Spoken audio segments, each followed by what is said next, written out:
Assalamualaikum warahmatullahi wabarakatuh.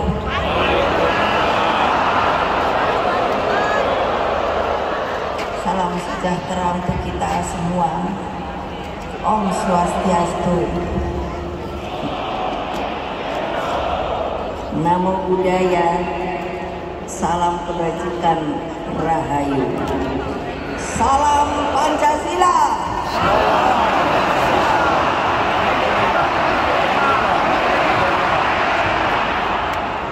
Merdeka!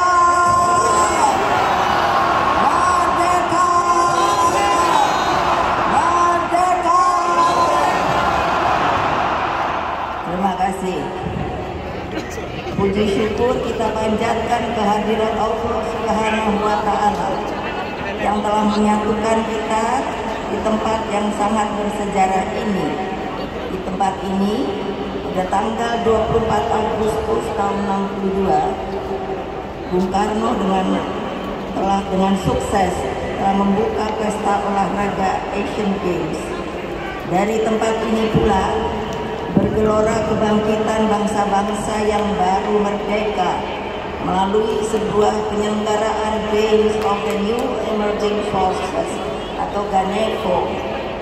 Hadirin sekalian, hari ini seperti tadi yang telah dikatakan oleh Mbak Puan adalah puncak peringatan bulan Bung Karno.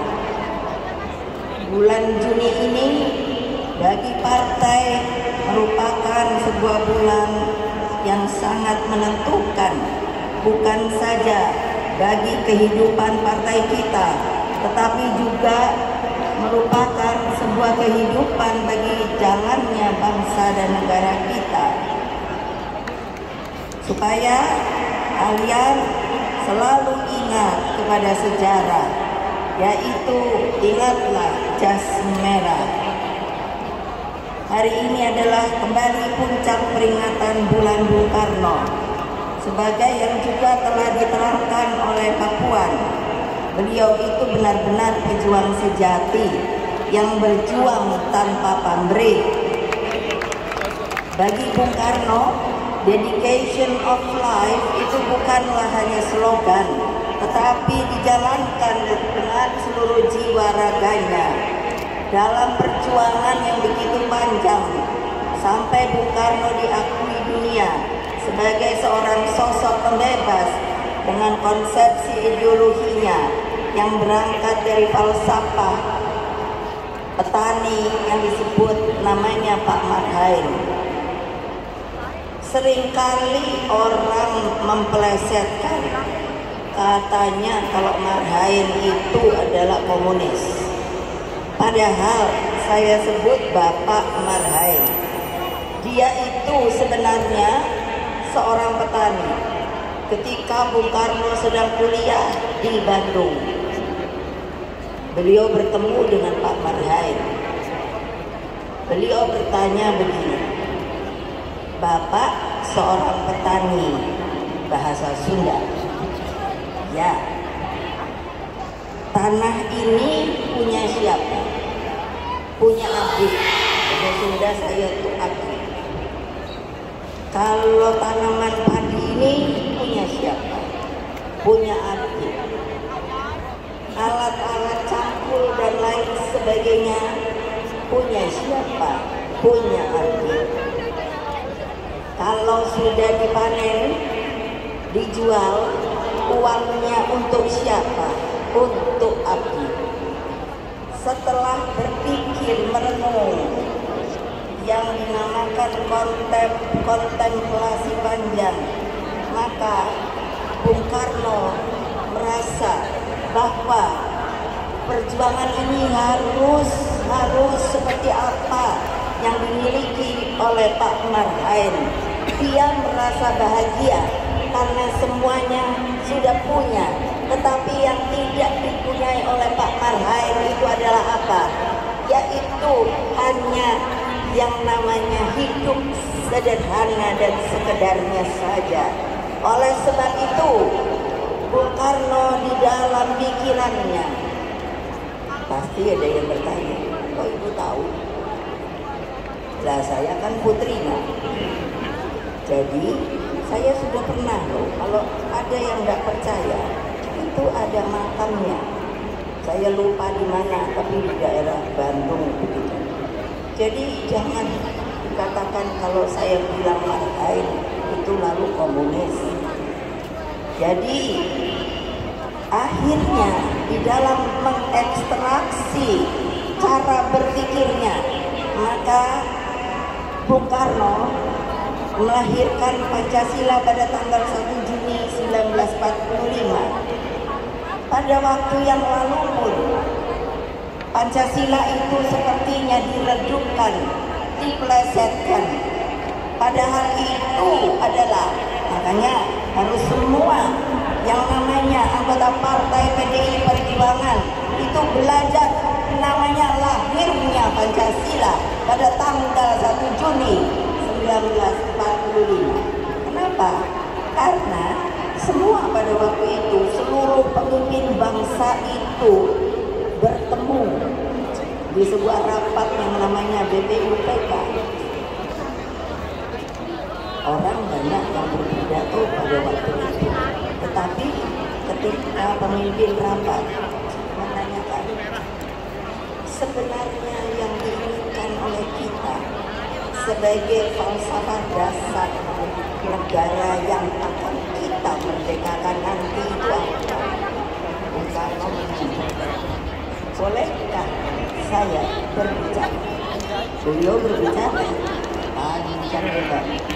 Akhirnya dengan ditepuk tangan oleh seluruh anggota yang hadir pada waktu itu, dan untuk tepuk tangan berdiri itu saudara-saudara, kalau bahasa Inggrisnya adalah standing ovation, itu orang nggak bisa dipaksakan. Jadi bertepuk tangan nanti sambil berdiri itu sebuah tanda kehormatan yang luar biasa. Sama ketika beliau juga membacakan pidatonya, yaitu di PBB yang disebut to build the world anew, membangun dunia baru, itu pun mendapatkan yang namanya tepuk tangan standing ovation. Nggak bisa kalau disuruh-suruh. Semuanya itu menandakan apa? Cara berpikir Bung Karno itu ternyata mendunia, saudara-saudara.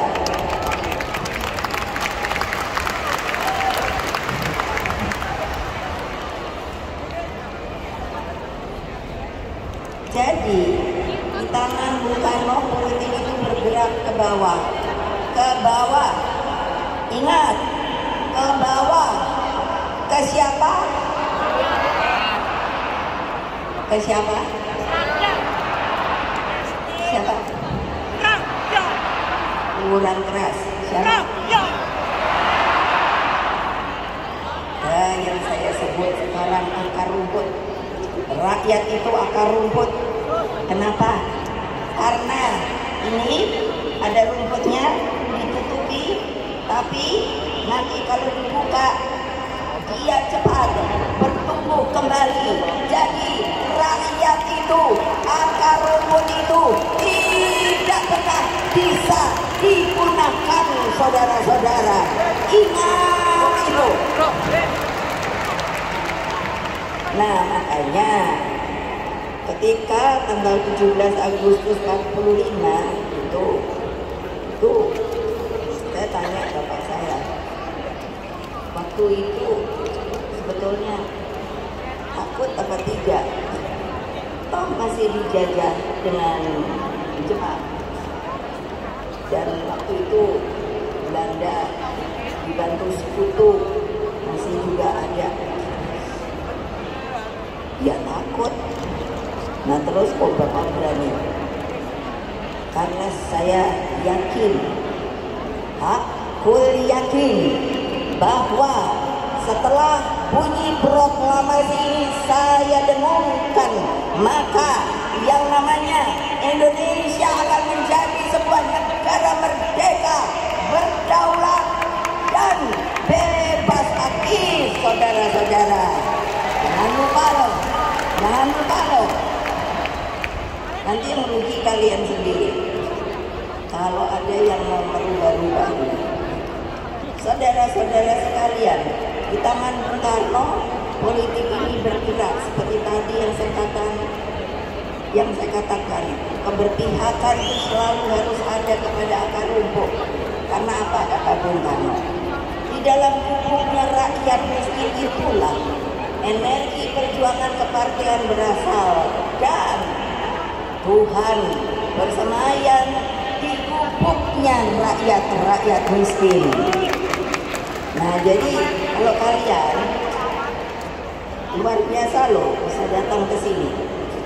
Coba kalau mereka mungkin mendengar, aduh, saya nggak bisa ke sana ya, kok nggak bisa melihat Ibu Mega ya. Coba kasihan apa enggak ya? Watak politik seperti inilah yang dipahami oleh PDI Perjuangan, sehingga melalui Rakernas ketiga pada tanggal 6 Juni yang lalu, PDI Perjuangan mengangkat kembali perintah konstitusi. Ingat, perintah konstitusi. Ingat, perintah konstitusi bahwa fakir miskin dan anak-anak terlantar dipelihara negara. Itu nanti yang akan jadi pegangan kita untuk supaya kita bisa menang kembali. Kalian siap apa tidak?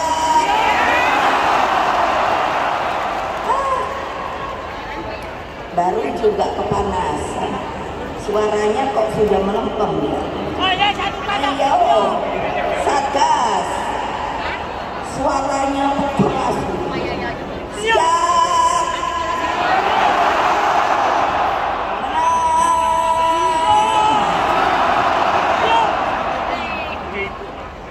Masih kurang panjang. Nah, itu nanti kemana-mana harus diomongkan dengan akar rumput sama rakyat. Rakyat itu sebenarnya gampang disentuh. Artinya apa? Ada kami Assalamualaikum, Assalamualaikum. Terus nanti kesulitannya anak-anak dirangkul, datangkan harapan pada mereka. Jadi gampang sebetulnya, tetapi kalau tidak mau turun, ya tidak akan pernah tahu. Betul apa tidak?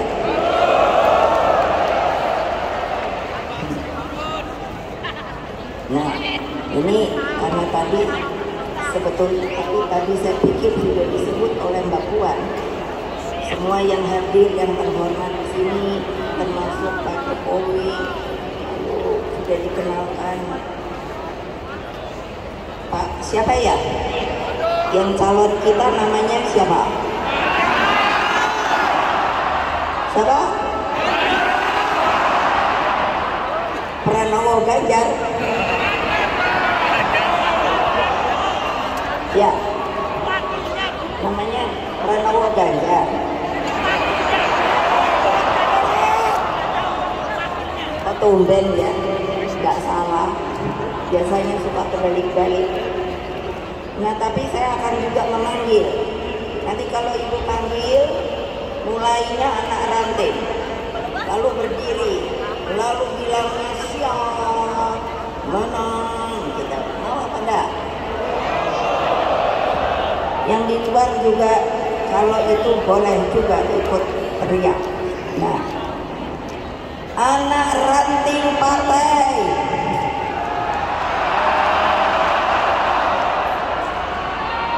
ranting partai,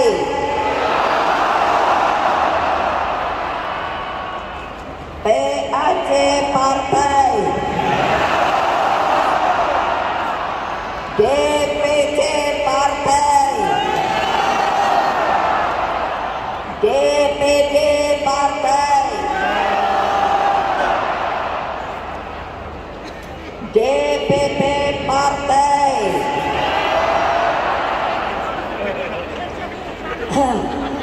Satgas partai,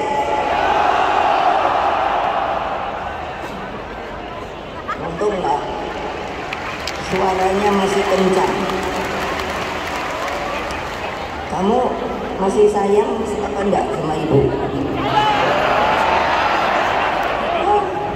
Lemes.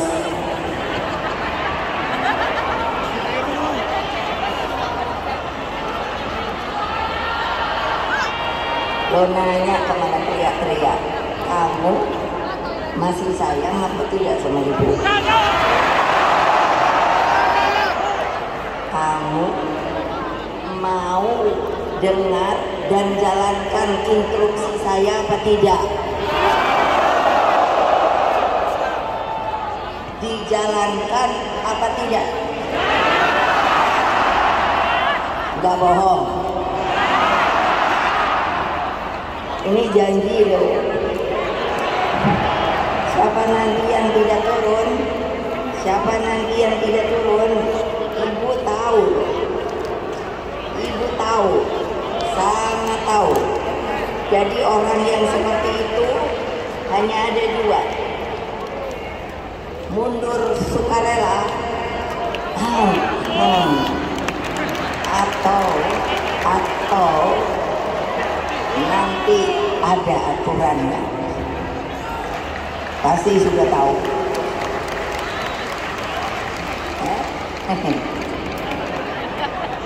Nah, untuk itulah dengan demikian kita membagi berkah kepada mereka sebagai bentuk gotong royong bangsa. Komitmen partai dengan tagline ini tidak bisa dibantah oleh siapapun karena di dalamnya mengandung kebenaran ideologi, keberpihakan, dan visi seluruh anak bangsa.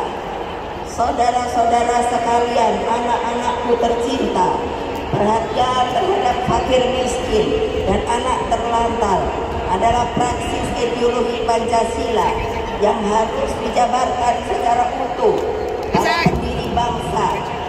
Nah, memasukkan ketentuan pasal 34 ayat 1 di dalam Undang-Undang Negara Republik Indonesia tahun 1945 dengan penuh kesadaran agar tidak ada lagi kemiskinan di dalam buminya Indonesia merdeka.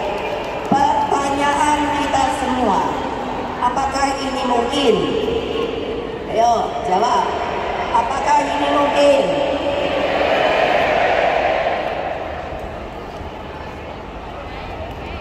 Jawabnya kenapa? Ibu ini tahu ya, kalau orang bilangnya mungkin bu, begitu, itu berarti pasti. Tapi kalau mungkin bu, masih ragu-ragu. Pertanyaan saya, Mas, mungkinkah apa tidak? Nah, janji loh, kalian sendiri bilang mungkin. Saya tegaskan, sangat mungkin. Karena apa? Karena Indonesia ini dimerdekakan dan kondisinya sebenarnya Indonesia itu adalah sebuah tumpah darah yang kaya, raya. Cuman belum diapakan, belum dibagi bareng-bareng. Nah, karena itulah mari kita bergerak bersama dengan gampang gotong royong, menyisir ke kampung, ke kolong jembatan, cari anak-anak yang tidak berpunya, yang menjadi yatim piatu, yang sekarang ibu pun meminta PDI Perjuangan bergerak di dalam soal stunting. Mengerti tidak toh stunting itu? Apa yang belum mengerti? Angkat tangan.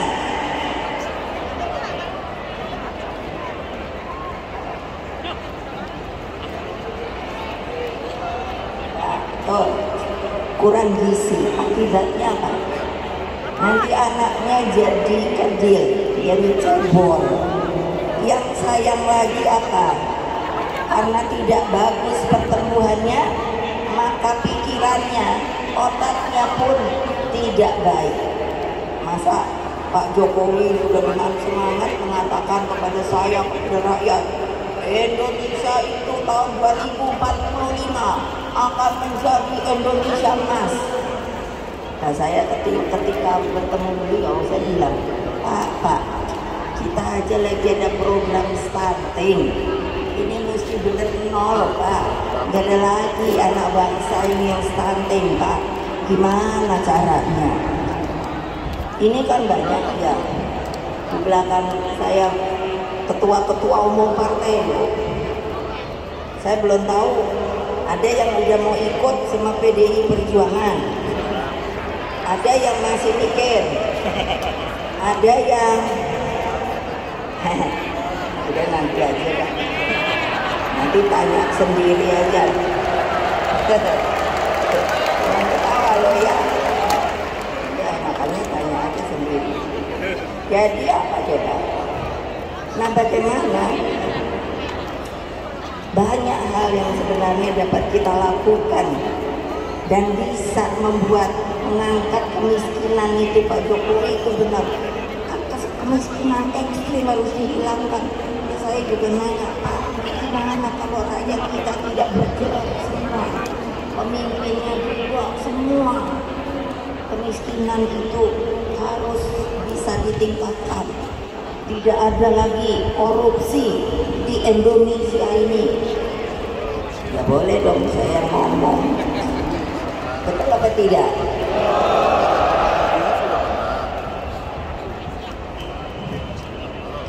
Nah, apa toh untuk menghapuskan kemiskinan ekstrim itu bukan hanya sekedar ukuran pendapatan per hari, namun rasa bahagia, terlindungi, menyangkut keadilan, pekerjaan yang layak, akses terhadap pendidikan, sarana kesehatan, kebijakan sosial negara, dan semua itu kalau bisa terjadi, pasti apa yang dikatakan tadi oleh Bung Karno, di gubuk-gubuk orang miskin itulah yang sebenarnya ada Allah Subhanahu wa Ta'ala.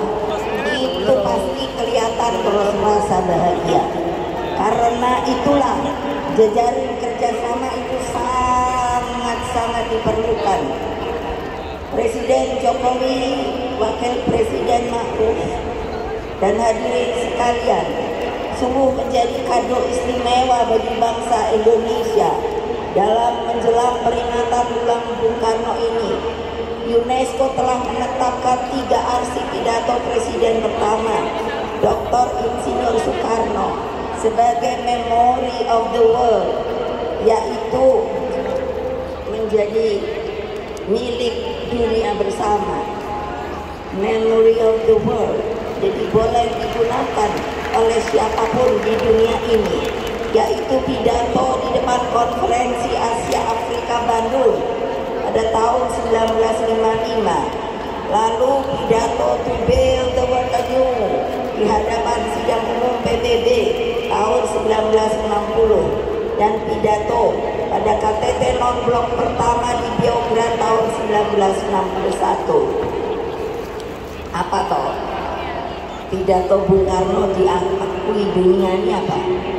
Jadi artinya kita diberi pengakuan bahwa Indonesia semakin terpanggil pada misi global yang begitu penting, yakni menunjukkan tata dunia baru yang bebas dari penjajahan dan terus berjuang untuk perdamaian dunia secara abadi. Misi tersebut telah dijalankan oleh Presiden Jokowi, penetapan Indonesia sebagai poros maritim dunia, peringatan konferensi Asia Afrika 60 di Bandung tahun 2015, dan keberhasilan penyelenggaraan G20 serta posisi Indonesia saat ini sebagai ketua ASEAN merupakan bukti otentik kepemimpinan Indonesia. Dalam upaya ini terbukti apa? Bahwa pemikiran geopolitik Bung Karno itu sampai hari ini tetap relevan. Saya percaya dengan spirit Dasar-Sila Bandung dan solidaritas bangsa-bangsa melalui gerakan non-blok mampu menghadirkan kepemimpinan Indonesia bagi dunia. Dasar sila Bandung itu jangan lupa, itu ditandatangani 29 negara. Jadi bukan kita sendiri. Kepemimpinan Indonesia bagi dunia dapat dijalankan sekiranya kita secepatnya menyelesaikan berbagai persoalan dalam negeri kita dengan semangat gotong royong. Dalam upaya ini, kesinambungan kepemimpinan nasional sangatlah penting. Atas dasar hal tersebut, maka pada tanggal 21 April 2023, saya tidak ngomong sama siapa-siapa, hanya saya ceder. Bertepatan dengan hari lahir Ibu Kartini, saya telah menetapkan Saudara Ganjar Pranowo sebagai calon presiden dari PDI Perjuangan.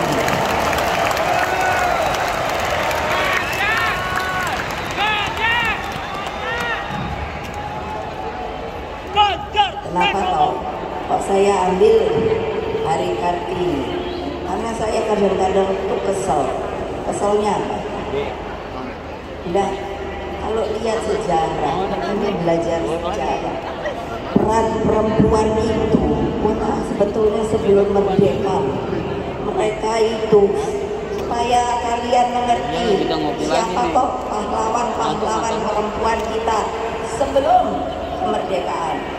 Nyi Ageng Serang tahun 1752, Marta Kristina Tiahahu 1800, Cut Nyakin Aceh 1848, Cut Nyak Media 1870, Maria Walanda Maramis 1872, Nyai Ahmad 8, Nyai Ahmad Dahlan 1872, Raden Ajeng Kartini 1879, dan Dewi Sartika 1884, Rasuna Said 1910, Fatmawati Soekarno masih sampai hari ini. Tahu nggak Fatmawati Soekarno itu siapa ya?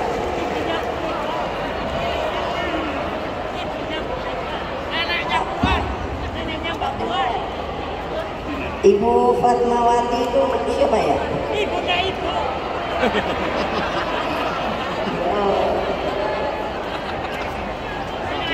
Nenek saya.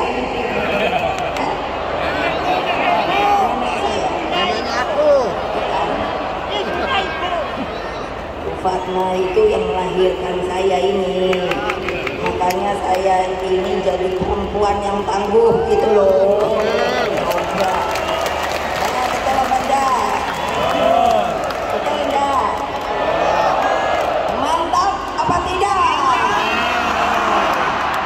Iya keren loh. Syukur alhamdulillah keputusan pencalonan tersebut disambut baik oleh rakyat Indonesia. Makanya dengan spirit gotong royong yang kita kedepankan, nah tadi sudah saya sampaikan, padahal kita itu sebetulnya boleh bawa calon presiden, wakil presiden sendiri, tapi saya membuka pintu karena apa? Sifat kita adalah kekeluargaan dan gotong royong. Jadi tadi saya katakan di belakang saya ini ada beberapa partai yang sudah pasti. Nah, itu ada 3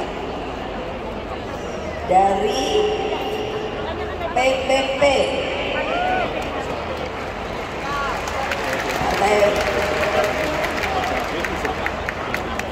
Partai Persatuan Pembangunan. Ayo Pak Mardiono berdiri. Beliau nomor 1, Bu. Saya sama-sama boleh nggak, Bu? Boleh Pak. Ya. Lalu, tapi ada lagi, ini abang saya ini. desek aja dari Partai Hanura, yaitu Pak Oso. Dia suka marah-marah kalau kenapa kamu nggak pernah ajak abang ya. Gila, aku mau ikut gitu. Yang ketiga itu orang tidak ada. Salam dari Pak Haritanu.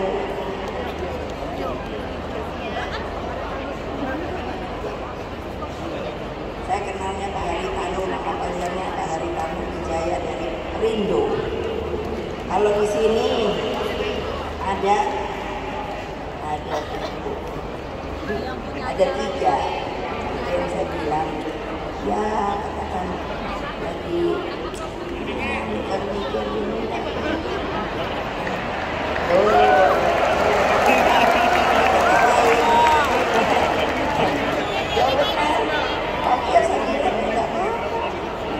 mau ikut boleh, nggak ikut ya nggak apa-apa.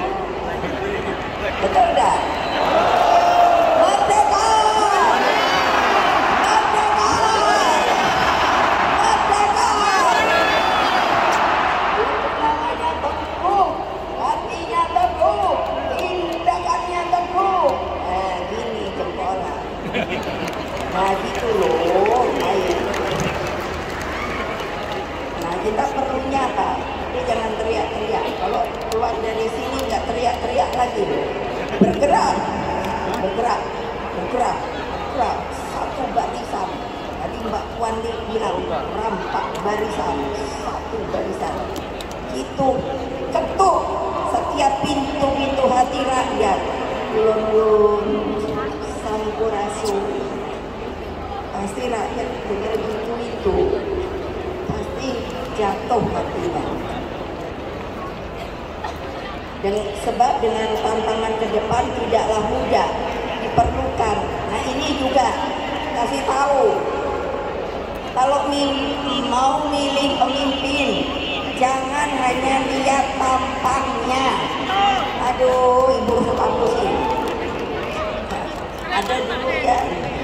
Kalau kan waktu ibu mau jadi presiden lagi, terus ada ibu-ibu bilang gini, aduh ibu,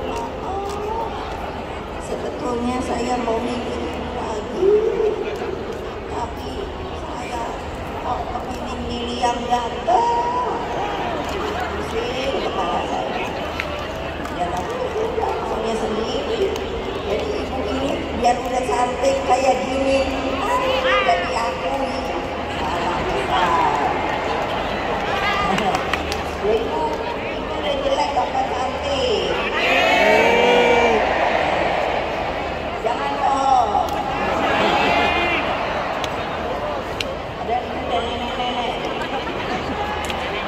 Tahu nggak umur ibu berapa? Sama dengan Umur saya. ibu berapa?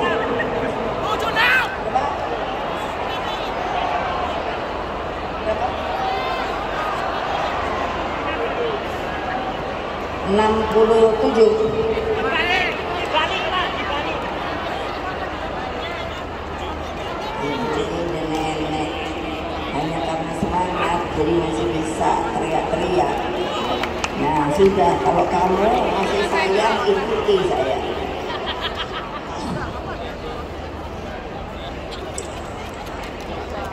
Nah kalau pemimpin itu sebetulnya mesti dilihat lahir batin, jangan fisik saja, terpesona gitu.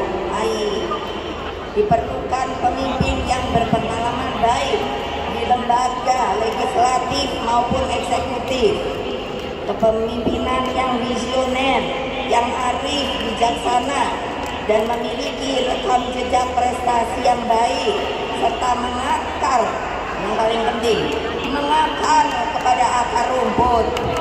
Saya ingatkan, 5 menit coblosnya, 5 tahun ngerasain senang atau susahnya. Hati-hati loh.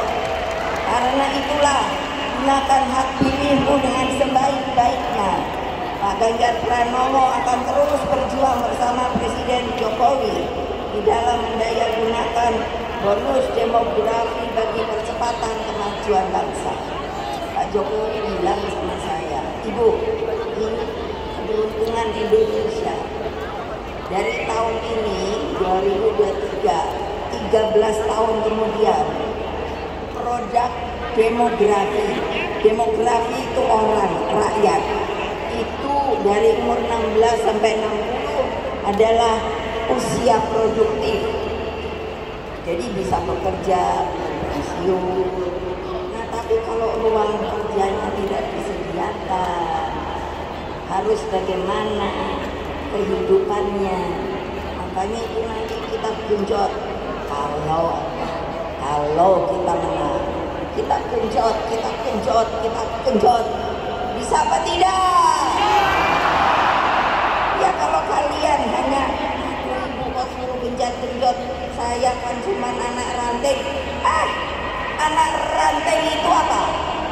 Anak ranting itu adalah kalau namanya panah, maka dia adalah itu senjatanya yang duluan masuk. Jadi jangan mikir kita kecil dulu, anak ranting aja. Kalau tidak ada anak ranting, tidak ada ranting.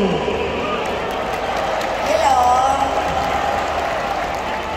Kalau tidak ada ranting, tidak ada PAC. Begitu juga PAC mendukung yang namanya apa? Yang namanya DPC. Lalu DPC, kalau ada DPC ya, yang nggak mau kerja, kasih tahu ibu ya. Siap.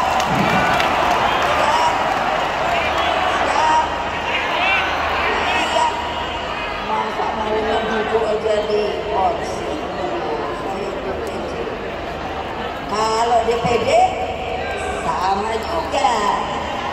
Kalau DPP lebih sama juga.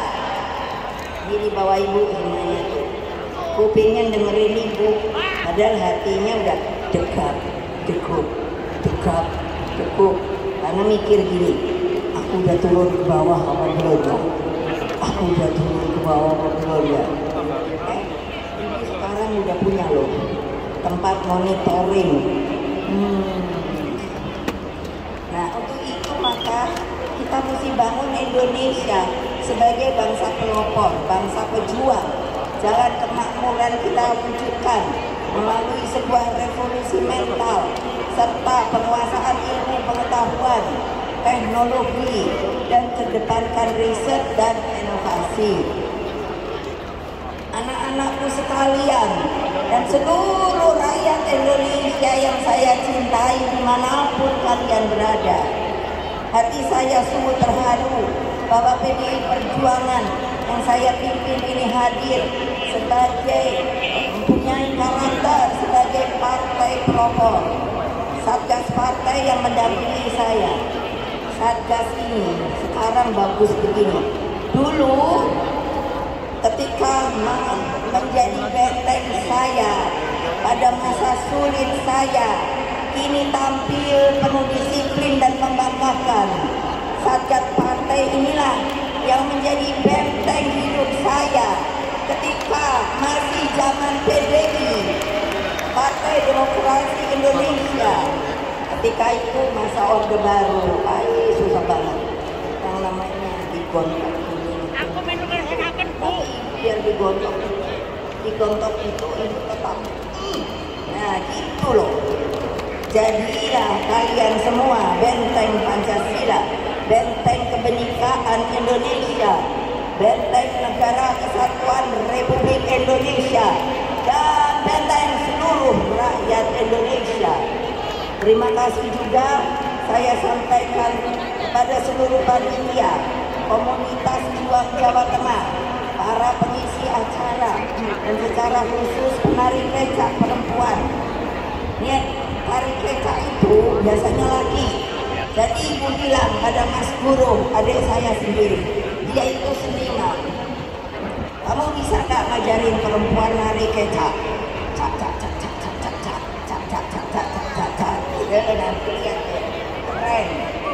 Yang sudah berminggu-minggu digembleng oleh adik saya dan Badan Kebudayaan Nasional atau BKN PDI Perjuangan. Nanti pada puncak acara, dan itu jadikan sebagai sebuah kebanggaan kebudayaan kita, sebagai sebab tanpa berdiri kokoh pada identitas kebudayaan bangsa, kita akan menjadi bangsa terasing di tanah air kita sendiri, saudara-saudara. Secara khusus, kali ini pasti kalian kan mikirnya gini, kenapa bendera kita itu banteng, yang disebut banteng moncong putih. Jadi saya ingin mengenalkan ketika kami PDI tidak boleh mengikuti pemilu, saya heran juga. Waktu itu kita nggak boleh. Lalu terus saya pikir gimana ya saya berkata. Akhirnya saya tanya kepada mereka yang berkepentingan, kalau mau ikut bagaimana ya? Jantina Pak. Nah itulah supaya tahu namanya adalah menjadi PDI Perjuangan. Perjuangannya tidak boleh disingkat, PDI-nya boleh. Tapi kalau paling bagus Partai Demokrasi Indonesia Perjuangan, lalu logonya itu disebut banteng bulat moncong putih. Jadi kalau kita gampang benar kasih tahu sama akar rumput apa coba, udah cari itu gambar-gambar itu dulu moncongnya lucu.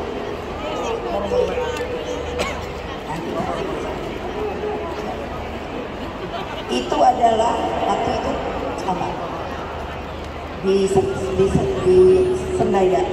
Sayembara. Lalu yang menang siapa? Namanya Saudara Triawan Munaf. Ada nggak di mana ya? Mana ya? Ya. Oh itu ada.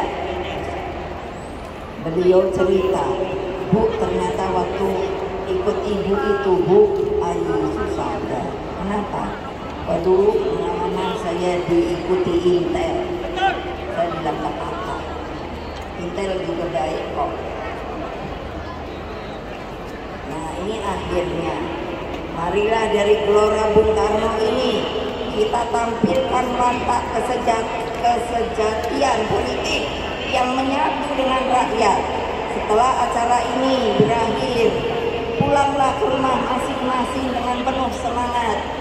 Sampaikan salam saya kepada semua keluargamu, sanak saudaramu, rakyat Indonesia yang tidak bisa kemari, yang tidak pernah lelah berjuang mencapai Indonesia maju, adil, sejahtera dan bermartabat. Terus berketat menangkan pemilu 2024. Majulah Indonesiaku, bangkitlah bangsaku.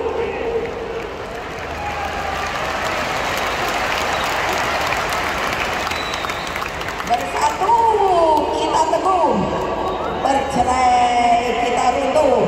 Satyam Eva Jayate, kebenaran adalah selalu mau dan mau tidak mau akan membuktikan diri bahwa dia adalah benar.